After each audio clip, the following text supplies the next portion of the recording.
1945 সালের 6ই আগস্ট সকাল 8:15। এক মুহূর্তে সবকিছু বদলে গেল। এক প্রান্ত থেকে অন্য প্রান্তে ছড়িয়ে পড়ল ধ্বংসের তাণ্ডব। আজ আমরা ফিরে তাকাবো সেই দিনটির দিকে যখন হিরোশিমায় ঘটেছিল ইতিহাসের সবচেয়ে বড় মানব সৃষ্ট বিপর্যয়। দ্বিতীয় বিশ্বযুদ্ধের সময় ছিল সেটা। জাপান ছিল অ্যাক্সিস শক্তির একটি গুরুত্বপূর্ণ সদস্য। যুক্তরাষ্ট্র চেয়েছিল জাপানকে আত্মসমর্পণ করাতে, কিন্তু জাপানের সম্রাট আত্মসমর্পণে অস্বীকৃতি জানান। এটাই জন্ম দিল এক ভয়ঙ্কর সিদ্ধান্তে। যুক্তরাষ্ট্রের ম্যানহাটন প্রজেক্ট থেকে তৈরি হলো পারমাণবিক বোমা। বোমাটির নাম রাখা হলো লিটল বয়। এটি একটি 15 কিলোটন ক্ষমতার ইউরেনিয়াম 235 বোমা, আর এর লক্ষ্য স্থির করা হলো হিরোশিমা। 6ই আগস্ট 1945 সকাল 8:15। আকাশ থেকে নেমে এলো একটি B-29 বোমারু বিমান। বিমানটির নাম এনোলা গে। বোমা নিক্ষেপ করা হলো। বোমাটি বিস্ফোরিত হলো মাটি থেকে 570 মিটার উপরে। মুহূর্তের মধ্যেই সৃষ্টি হলো এক বিশাল অগ্নিগোলক। 4000 ডিগ্রি সেলসিয়াস তাপমাত্রায় পুরো শহর পুড়ে ছাই হয়ে গেল। মানুষের শরীর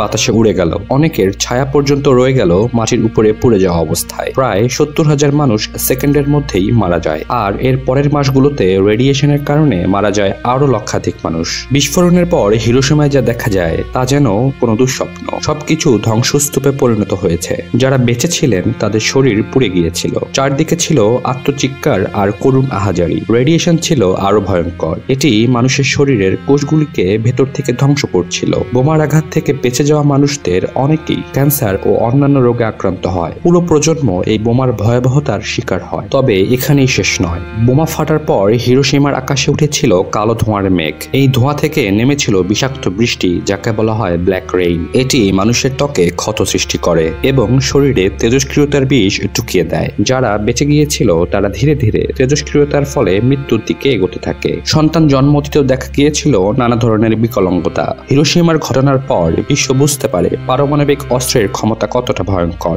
জাতিসংঘ সহ বিভিন্ন আন্তর্জাতিক সংস্থা যুদ্ধের ভয়াবহতা বন্ধ করতে উদ্যোগ নেয়, কিন্তু এখনো পারমাণবিক অস্ত্র বিভিন্ন দেশের কাছে রয়ে গেছে। প্রশ্ন হলো, আমরা কি ইতিহাস থেকে কিছু শিখেছি, নাকি এই অস্ত্র একদিন আবার মানব জাতির জন্য নতুন কোনো বিপর্যয় বয়ে আনবে? হিরোশিমা শুধু একটি শহরের গল্প নয়, এটি মানবতার এক চরম সতর্কবার্তা। যুদ্ধের ভয়াবহতা আর ক্ষমতার লোভ কোথায় নিয়ে যেতে পারে আমরা ভুলে গেলে চলবে না। ইতিহাস আমাদের শিক্ষা দেয়, কিন্তু সেই শিক্ষা গ্রহণ করাটা আমাদেরই দায়িত্ব। আজকের এই আলোচনা যদি আপনার হৃদয়ে স্পর্শ করে থাকে তবে চ্যানেলটি সাবস্ক্রাইব করুন, যাতে সবাই এই ঘটনার ভয়াবহতা সম্পর্কে জানতে পারে।